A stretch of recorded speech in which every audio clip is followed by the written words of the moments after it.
반갑습니다. 오늘은 우리 하우머스 리포트의 마태복음 6장의 하반부, 지난주에 이제 구제, 기도, 금식에 대해서 예수님께서 말씀하신 부분, 특별히 기도에 관련해서 하우머스가 이제 주로 다루고 있기 때문에 그 주기도문에 대해서 특별히 살펴보게 되었고, 하우머스가 윌리엄 관계의 주요 구도를 가르쳐 주셔서 우리가 이미 이전에 다루었었죠, 그렇죠? 그 책도 쓴 바가 있기 때문에 그거에 대해서 우리가 살펴보았고, 오늘은 이제 후반부입니다. 특별히 금식과 관련해서 이제 쭉 이어지면서 이 부분이 나오고 있는데, 오늘은 이 보물을 땅에 쌓아두지 말라, 보물을 하늘에 쌓아두라라는 예수님의 가르침입니다. 특별히 이제 이 부분에서 예수님께서 너희가 하나님과 재물을 겸하여 섬길 수 없다라고도 말씀을 하시는 부분이기도 하고요. 그래서 우리처럼 정말 돈 없이 살아갈 수는 없는 이 시대 속에 살고 있는 우리에게는 굉장히 어려운 말씀이죠, 그렇죠? 예수님께서 부자 청년에게 네가 가진 모든 것을 다 팔아 가난한 자들에게 주라, 그리고 와서 나를 따르라 라고 말씀하신 것처럼 우리가 받아들이기가 쉬운 말씀이 아닙니다. 왜냐하면 예수님께서 우리는 돈이 반드시 필요하고 돈은 참으로 많으면 많을수록 좋은 건데, 예수님께서 우리가 돈을 추구하며 살아가는 것이 하나님을 추구하고 살아가는 것과 정반대다라고 그렇게 말씀을 하고 계신 것처럼 들리기 때문이에요. 그러나 우리가 또 한편으로 생각해 보게 되는 것은, 마태복음의 말미에 이르러서 예수님께서 십자가에 달려 죽으셨을 때 아리마대 사람 요셉을 소개하면서 그 사람이 부자인데 부자인 아리마대 요셉도 예수님의 제자였다라고 그렇게 우리에게 전해주고 있어요. 그리고 우리가 어떠한 복음서들의 정황을 살펴볼 때 마태, 마가, 누가, 요한복음이 있는데 각각의 특징들이 있지 않습니까? 그리고 그 특징들은 뭐냐면 복음서마다 그들의 어떤 삶의 정황에 맞추어서 예수님의 복음들이 편집되고 수정되었을 것인데, 그 차이가 명확하게 드러나는 부분이 뭐냐면 누가복음에 나타나는 어떠한 단어들, 어휘들과 마태복음에 나타나는 어휘들의 차이죠. 대표적인 것으로 누가복음에는 은하라는 단위가 등장하고 마태복음에는 달란트라는 단어가 등장하는데, 그 차이를 통해서 유추해 볼 수 있는 것은 무엇인가 하면 은하라는 건 굉장히 적은 단위입니다. 금액으로 우리가 말하는 1,000원, 10,000원 이 정도 돈의 단위라고 할 수 있겠고요. 달란트라고 하면은 그 정도가 아니라 억 단위입니다. 최소 억 단위. 근데 왜 그렇게 되었을까를 생각해 보면 익숙한 대로 되었겠죠. 그러한 것들을 통해서 추측해 볼 수 있는 것은 마태복음의 공동체에는 부자들이 많았다는 겁니다. 부자들이. 마태복음의 교회는 마태복음 이제 복음서가 공동체마다 이제 발전하게 되는데, 마태복음이 이렇게 전승된 공동체는 굉장히 부유한 사람들이 많이 있었다는 거예요. 그 사람들에게 예수님께서는 하나님과 재물을 겸하여 섬길 수 없다라고 그렇게 말씀을 하시고 계십니다. 그 말씀에 예수님의 의도가 무엇일까를 우리가 생각해 보게 되는데, 예수님께서는 왜 우리에게 하나님과 재물을 겸하여 섬길 수 없다, 너의 보물을 하늘에 쌓아두라라고 하셨을까? 그것을 누가복음을 보게 되면 가난한 사람들에게 주는 거거든요. 자선을 행하는 겁니다. 자선을 행하는 것이 곧 보물을 하늘에 쌓아두라는 거예요. 오해할 소지가 굉장히 많죠, 그렇죠? 왜냐하면 보물을 하늘에 쌓아두라라는 걸로 어떤 교주들은 성도들을 현혹할 수도 있거든요. 자, 교회 설립, 교회 건축해야 되니까 여러분 집 팔고 땅 팔아서 여러분의 보물을 하늘에 쌓아두십시오라고 말하는 경우가 있을 수 있겠죠. 물론 본문은 하늘에 쌓아두라는 예수님의 말씀이 맞지만 어떠한 맥락에서 헌금을 교회에 내는 것이 하늘에 쌓아두는 것이 대신 하늘에 쌓아두는 것이 되는지에 대해서는 굉장히 거기에 점프가 있는 거예요, 그렇죠? 우리는 또한 이 시대를 살아가면서 돈이 굉장히 필수적이기 때문에 돈 없이는 뭘 아무것도 할 수가 없기 때문에 돈을 가난한 사람들에게 다 주어버릴 수는 없습니다, 우리가, 그렇죠?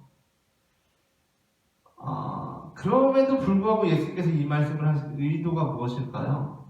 예수님께서 이 말씀을 하신 의도.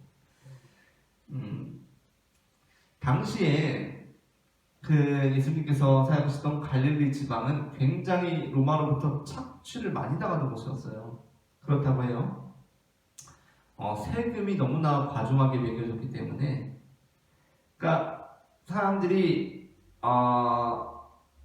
피폐해지면 또 뭐가 이제 궁해집니까? 먹고 살 일이 이제 궁해지잖아요. 그러면서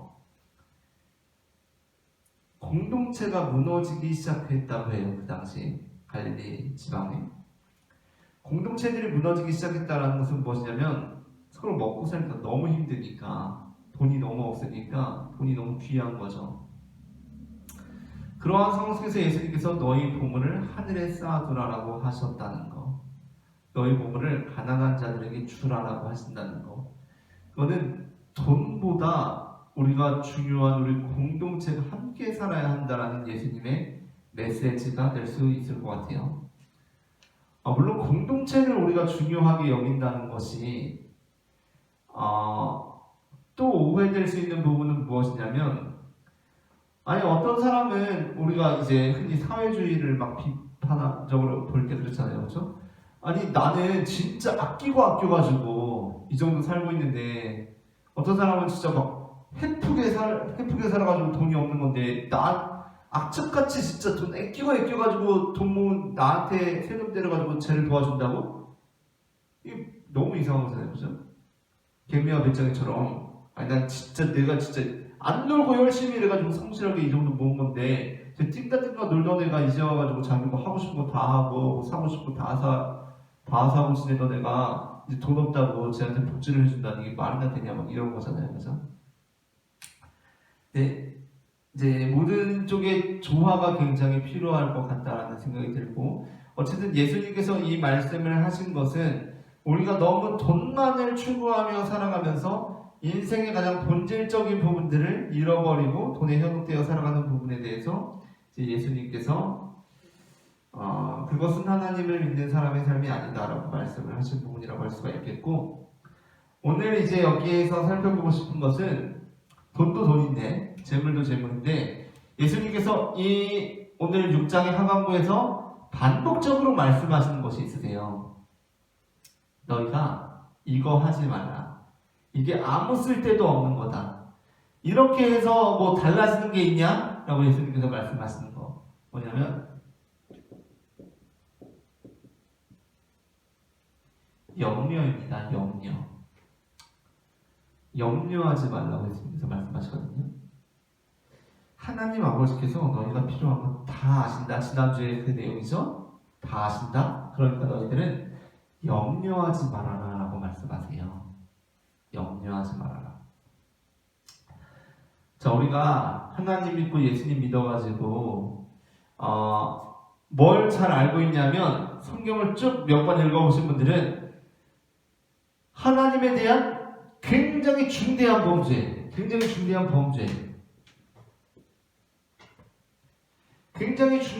중 하나가 뭐냐? 물론 살인하는 거, 도둑질하는 거, 뭐 특별히 자기 이익을 위해서 막 거짓 증언하는 거, 막 잘못된 일을 행하는 거 굉장히 큰 범죄죠, 그렇죠? 그런데 하나님께서 유난히 굉장히 민감하게 다루시는 범죄가 있으셨어요. 구약시대에. 뭐죠? 굉장히 큰 범죄. 그러니까 큰 범죄 아닌 것 같은데 하나님께서 굉장히 예민하게 반응하시는 범죄가 있거든요.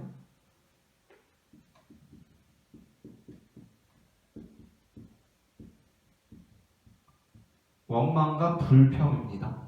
그쵸? 하나님께 하나님께서 이스라엘 출애굽시키셔서 가시면서 그들이 원망하고 불평할 때 굉장히 과격하게 반응하세요. 과격하게 반응하세요. 원망과 불평에 대해서.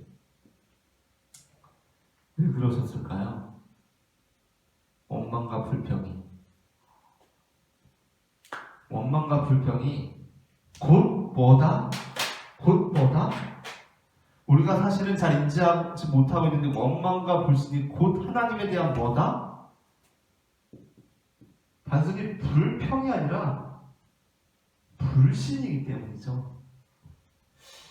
나 왜 이렇게 힘들지? 왜 고난이 찾아오지? 진짜 짜증나네. 되는 일 하나도 없네. 라고 하는 것이 하나님께서 나와 지금 함께하고 계시고 나의 삶을 통하여서 하나님 나라를 이루어 가시고 나를 가장 좋은 길로 인도하시고 나로 하여금 하나님 백성이 되게 하기에 가장 적합한 길로 인도하신 데 대한 뭐예요? 불신이에요. 불신. 하나님을 안 믿는 겁니다. 자, 원망하고 불평하는 거 별거 아닌 거죠. 근데 이게 하나님께서는 어떻게 생각하시냐면, 그리고 맞아요. 뭐냐면 불신하는 거라니까요. 하나님은 안 믿는 거예요. 원망하고 불평하는 것이. 잘 생각해 보세요. 원망하고 불평하는 삶을 살아가고 있나요? 그 사람은 하나님을 믿는다고 할 수 없어요. 하나님을 안 믿는 겁니다. 성경적인 입장에서 보면 그렇다는 거예요. 자, 근데 우리가 하나 놓치고 있는 것이 있어요. 그래서 원망하고 불평하면 안 되지. 하나님께서 막 불을 내리시고 막 땅 갈라지게 하셔가지고 막 사람들이 다 막 집어 삼키고 막 너무 무섭다. 안 되겠다. 원망과 불평 진짜 하면 안 되겠다라고 하는데 우리가 여전히 헤어나지 못하고 있는 늪이 있습니다. 뭐죠? 염려입니다. 염려. 예수님께서는 염려하지 말라, 염려 하나도 쓸모없다 라고 계속 말씀하세요. 반복적으로 말씀하시거든요. 오늘 본문에서, 오늘 이 6장 하반부에서 우리는 염려하죠. 이 염려가 사실 생각해보세요. 염려가 불평, 원망과 같은 뿌리를 하고 있어요. 염려는 같은 뿌리에서 나온 겁니다. 불평, 원망과. 이렇게 되면 어떡하지? 저렇게 되면 어떡하지? 너무 걱정되고 막, 어떡하지? 예수님께서는 염려하지 말아라. 이게 곧 뭐기 때문에? 불신과 같기 때문에. 하나님께서 다 아신다. 뭐다? 하나님께서 가장 좋은 길로 너를 인도하신다. 라는 거예요. 그러니까 너는 염려하지 말아라. 근데 우리는 너무나 많이 염려하죠. 그런 의미에서 우리는 하나님을 믿질 않아요. 하나님께서 가장 좋은 길로 인도해 주신다는 거, 그걸 우리는 믿지를 않는 겁니다. 그러면 어떻게 염려를 하네요? 우리는 기독교인이 된다는 건 뭘까요? 기독교인이 된다는 건 염려하는 삶을 살아가는 게 아니에요. 생각이라고 할까요? 생각하는 삶을 살아가는 거예요. 하나님께서 나에게 왜 이런 일을 당하게 하셨을까? 왜 이런 시련을 겪게 하셨을까? 지금 이 상황 안에서 정말 하나님의 뜻을 이루는 것은 무엇일까? 이런 일들이 벌어질 수도 있을 것 같은데 그럼 이런 상황 속에서 하나님의 뜻을 이루는 최선의 길은 무엇일까? 생각하고 결단하고 나아가는 겁니다. 염려할 게 없어요. 염려할 게 없어요. 좋아. 이런 일들이 생길 수 있겠네? 라는 생각이 들 수 있겠죠. 그렇죠? 이렇게 가다가는 뭔가 잘못될 수 있겠네? 그럼 어떻게 하면 돼요? 저 아이가 혼자 가는 게 좀 걱정이 되네? 같이 가면 되는 거예요. 그죠? 같이 가면 되는 겁니다. 근데 내가 같이 갈 수가 없는 상황인데 어떻게 하지? 나는 일도 해야 되고 직장도 가야 되는데 제가 가는 게 걱정이 되네? 그 상황 속에서 염려하지 말고 그 상황에서 판단하고 생각해서 결단해서 그 일을 하라는 거예요. 그것이 바로 예수님께서 말씀하신 길이에요. 염려하지 말라는 겁니다. 그리고 그럼에도 불구하고 이게 최선의 길이다 라고 생각이 되었을 때, 어떤 아이가 혼자 가는 것이 걱정이 돼가지고 내 생활도 있으니까 걱정이 되지만 보내는 게 내 상황의 최선이고 이렇게 생각을 하고 판단하고 결정했으면 뭐예요? 염려하지 말라는 거예요. 이미 그렇게 이게 최선의 길인데 뭘 염려를 하냐는 거예요. 그런 일이 설령 벌어질 수도 있죠. 우리 살아가다 보면은. 근데 그거에 대해서 왜 염려하고 있냐는 거예요. 이미 내 손을 떠난 일인데 하나님께 맡겨버리라는 겁니다. 그냥 하나님께서 그 일을 이루어 가시도록, 그리고 하나님께서 나의 삶을 가장 좋은 길로 인도해 가신다고 그렇게 믿으라는 거예요. 문제는 염려하지 말라는 것이 아예 생각하지 말라는 게 아니에요. 이게 같은 게 아닙니다. 염려하지 말라라는 것이 너는 생각하지 말아라라는 게 아니에요. 염려하지 말고 우리는 뭘 하라는 거예요? 생각하라는 겁니다. 생각하라. 좋아. 이 상황에서 이런 일들이 벌어질 수 있겠는데 이러저러해서 이렇게 해야겠다. 그 순간부터는 염려하지 말고 쓰잘데기 없는 거 이걸 왜 하고 있냐는 거예요. 지금 이 상황에서 이게 최선의 길이고 하나님께서 나에게 이 길을 허락하셨는데, 그게 아니라면 그 일을 하면 되는 거예요. 아니야. 그럼 이게 아니면 저렇게 하겠다 라고 그렇게 하라는 겁니다. 우리가 살아가면서 이 땅에서 엄청난 어려움들을 겪죠. 그죠? 그리고 엄청난 힘든 일들 올 수 있습니다. 우리가 염려하던 그 일이 결국에는 벌어질 수가 있어요. 염려되는데 그냥 하나님께 맡겨버릴래. 하나님 알아서 하세요 했는데 염려하던 일이 터져버렸네? 그럴 수 있겠죠. 그럼 하나님 이게 뭐야? 하나님께 맡겨버리려면 그런 식이 아니라 생각하라고요. 생각하라고. 그런 일들이 벌어질 수도 있겠는데도 불구하고 이렇게 할 수밖에 없다고 내가 생각한 거 아니에요. 그럼 결정한 거잖아요. 그러면 그 다음에는 염려하지 말라는 겁니다. 그리고 염려하던 일이 벌어졌어요? 근데 그럼에도 불구하고 내가 시간을 되돌린다고 해도 나는 그 결정을 할 거잖아요. 왜냐하면 그 미래를 모른다고 할 때 그게 가장 최선의 길이기 때문에 그 길을 갈 거잖아요. 그러면 하나님께서 그 길을 나에게 주신 길이잖아요. 그러면 그 일이 벌어진다고 해도 하나님께서 나에게 이 일을 왜 주셨을까를 다시 생각해야지, 하나님 염려하던 일 진짜 벌어졌네요, 하나님께 다 맡겨버리고 그랬네요, 그런 게 아니라는 겁니다. 믿음의 길을 간다는 것은 모든 상황 속에서 생각하고 최선의 결정을 내리고 이 길이 하나님께서 주신 길이라고 믿고 가는 것이고, 그 상황에서 염려는 너무나 불필요하니까 염려는 하지 말라는 겁니다. 염려하던 일이 벌어졌어요? 그러면 내게 주어진 하나님께서 가장 좋은 길 가운데 그 일이 벌어졌다면 너무나 힘든 일일 수 있죠. 벌어져서는 안 된 일일 수도 있죠. 그러나 그 일이 벌어졌다면 하나님께서 나를 이 길을 통하여서 하나님 나라의 백성으로 더 온전히 삼으시리라는 확신을 가지고 그냥 그 길을 가는 겁니다. 그게 인생이에요. 그게 성경이 우리에게 가르치고 있는 인생입니다. 우리 한번 생각해 보세요. 이 염려, 불평, 원망, 불신 이런 거 관련해서 가장 중요한 인물이 바로 누구냐면 성경의 요셉입니다. 요셉.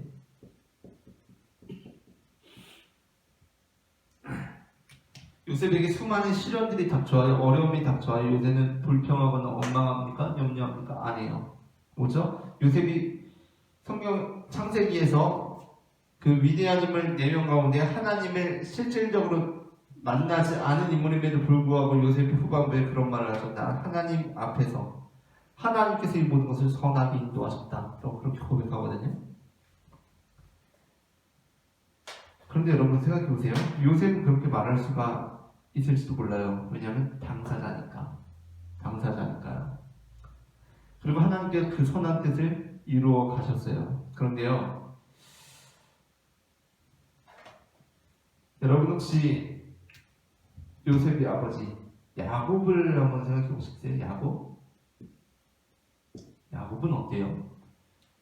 야곱이요, 요셉의 형들이 이거 요셉의 옷 아닙니까? 요셉이 아무래도 들짐승에게 잡혀먹은 것 같습니다. 잡혀먹힌 것 같습니다 라고 말할 때 야곱이요, 거의 삶의 소망이 끊어집니다. 그렇게 아끼던 아들이 죽었는데 이걸 야곱이 어떻게 받아들여야 했을까요?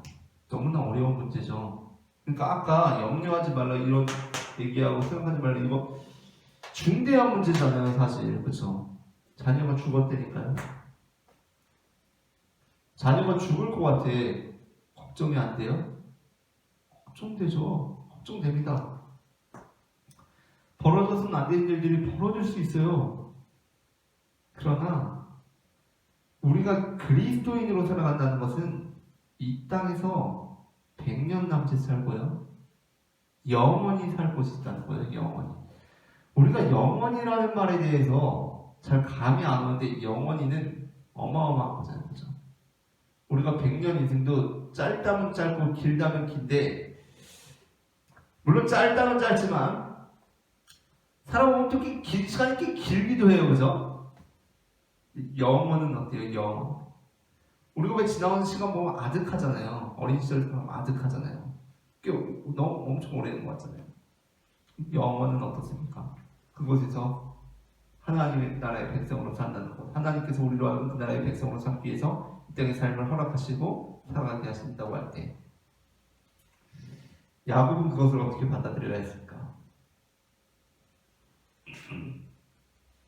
우리는 영원히 사는 사람들이기 때문에 이 땅 가운데 있는 어떠한 시련들을 그 속에서 하나님의 선하신 뜻을 추구하며 나아갈 뿐이라는 거예요.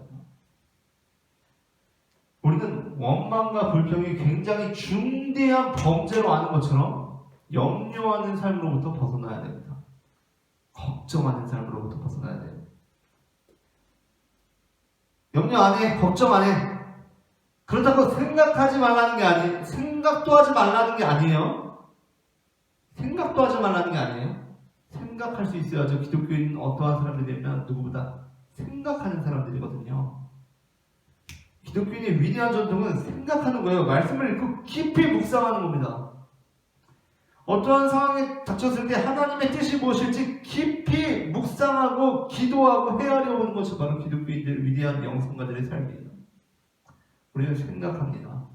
그러나 염려하지 않아요. 그 삶을 통하여서 예수님께서 우리에게 보여주신 그 길을 따라가는 우리 모두가 되기를 바라고요. 다음에는 7장으로 우리 함께 뵙도록 하겠습니다. 감사합니다.